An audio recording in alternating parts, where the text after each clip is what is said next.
শুধু দর্শক, জাতীয় প্রেস ক্লাবের সামনে আমরা দেখতে পাচ্ছি শিক্ষকদের আজকে একাধিক মানববন্ধন এবং তাদের কর্মসূচি এক একটি সংগঠনের পৃথক পৃথক, এবং পৃথক পৃথক যে সংগঠনগুলো তারা তাদের পৃথক পৃথক কথাগুলো বলবে এবং যার যে সমস্যা সেই বিষয়টি তুলে ধরছে। মূলত জাতীয় প্রেস ক্লাবের সামনে মানুষের যে সমস্যাগুলো থাকে সেই সমস্যার বিষয়গুলোই রাষ্ট্রকে জানান দেওয়ার জন্যই এখানে আসা হয়, এবং তার ধারাবাহিকতায় আমরা দেখতে পাচ্ছি শিক্ষকদের আজকেও এই বিশাল এই মানববন্ধনটি, এবং এখানে আমরা দেখতে পাচ্ছি তারা একের পর এক এখন পর্যন্ত এসেই যাচ্ছে। আপনারা এই বিষয়ে কে ভালো বলতে পারবেন? নাম পরিচয় দিয়ে বলুন। আসসালামু আলাইকুম রহমতুল্লাহ। সম্মিলিত নন এমপি ঐক্য পরিষদ কেন্দ্রীয় কমিটি কর্তৃক আয়োজিত আজকের এই লাগাতার অবস্থান কর্মসূচির প্রথম দিনে আমি মোহাম্মদ গোলাম মুস্তফা, কেন্দ্রীয় সমন্বয়ক। প্রিয় দেশবাসী, আমরা সম্মিলিত নন এমপি ঐক্য পরিষদ দীর্ঘ ফ্যাসিস্ট সরকারের আমল থেকে আন্দোলন সংগ্রাম করে আসছি। ফ্যাসিস্ট সরকারের শিক্ষামন্ত্রী আমাদেরকে কথা দিয়েছিল, তিনি কথা রাখেন নাই। তিনি বিদায় নেওয়ার পূর্ব মুহূর্তে আমাদেরকে বলেছিল অল্প কয়েকদিনের মধ্যে আমরা এমপিও করে যাব, কিন্তু আল্লাহ তাদের তারা যে আমাদের উপর জুলুম করেছিল, আল্লাহ সেই জুলুমের বিচার করেছেন। তারা আমাদের দেশে নেই। এরপরে ইন্টারিম গভর্নমেন্টের কাছে আমরা 87 দিন এই প্রেস ক্লাবের চত্বরে শুয়ে থেকে 87 দিন আন্দোলন করেছিলাম। সেই 87 দিন আন্দোলনে আমাদের তৎকালীন শিক্ষা উপদেষ্টা বারবার বলেছিল আপনাদেরকে কথা দিয়েছি আমি এমপিও দিয়ে যাব, কিন্তু আমাদেরকে প্রথম 11তম দিনে আমাদের নন এমপি শিক্ষকদের সাথে প্রথম প্রতারণা করলেন। আমাদেরকে বলল এই মাসের মধ্যে আমরা এমপির আবেদন নেব। আমরা তাদের কথা শুনে আমরা এই রাজপথ থেকে আমাদের শিক্ষা প্রতিষ্ঠানে চলে গিয়েছিলাম। আমরা আমাদের প্রিয় শিক্ষা প্রতিষ্ঠানে শিক্ষাদান করছিলাম, কিন্তু আমরা দেখলাম আমাদেরকে যে তারা আশ্বাস দিয়েছে সেটা দূরে বালি, তারা আমাদেরকে মিথ্যা আশ্বাস দিয়েছে। তাই আমরা আবারও আন্দোলনে আসলাম। 3 দিন আন্দোলন করার পরে তারা আবারও আমাদেরকে কথা দিল যে আগামী জুন মাসের মধ্যে আপনাদের এমপির আবেদন নিব এবং জুলাই মাস থেকে এমপি কার্যকর হবে। আমরা তাদের সরল কথায় আমরা সহজভাবে আবারও চলে গেলাম।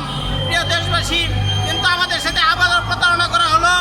আমরা আবারও একটানা 87 দিন আন্দোলন করলাম। এই রাজপথে ঈদের রোজার সময় এখানে ইফতার সেহরি করেছি, আমরা এখানে রাজপথে শুয়ে দেখেছি, কিন্তু আমাদের সেই যে আশ্বাস আমরা আর বাস্তবায়ন পাই নাই। আমাদেরকে যে আশ্বাস দিয়েছিল শিক্ষা উপদেষ্টা মহোদয়, আমাদের 11 জন নেতৃবৃন্দের সাথে সরাসরি বলেছিল আমি কথা দিয়েছি আমি অবশ্যই এমপিও দিয়ে তারপর যাব। প্রিয় দেশবাসী, এখন আপনারা কি চাচ্ছেন, কাকে জানান দিচ্ছেন? এমপির আবেদন করলাম।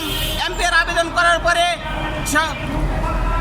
ইন্টারিম গভর্নমেন্ট যখন শেষ মুহূর্ত, তখন আমাদের এই আবেদনগুলো যাচাই বাছাই হলো।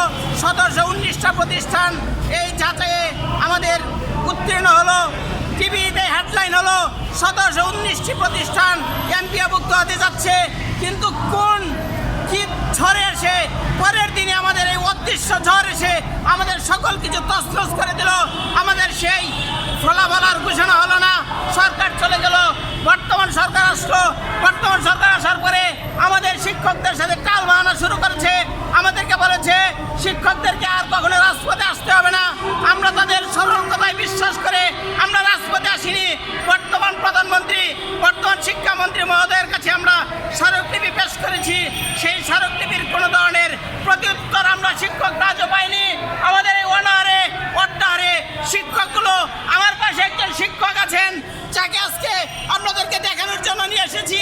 যার চাকরি বয়স হয়েছে মাত্র 4 মাস। উনি গত আন্দোলনে আমার সাথে ছিলেন। এই 4 মাসের এই শিক্ষককে আমরা কি দিয়ে সান্ত্বনা দেব? দেশবাসীর কাছে আমার প্রশ্ন, মাননীয় প্রধানমন্ত্রীর কাছে প্রশ্ন। আমাদের এই শিক্ষকগুলো না খেয়ে আছে। মাননীয় শিক্ষামন্ত্রী, আপনি দেখেছেন আমার এই শিক্ষক ভাইয়েরা না খেয়ে অনাহারে বিরোধিবাদ করছে। তাই আমরা আবারও রাজপথে এসেছি। এবার সিদ্ধান্ত নিয়ে এসেছি আমাদেরকে হয় এমপিও দিবে, না হয় আমাদের লাশ আমাদের বাড়িতে যাবে।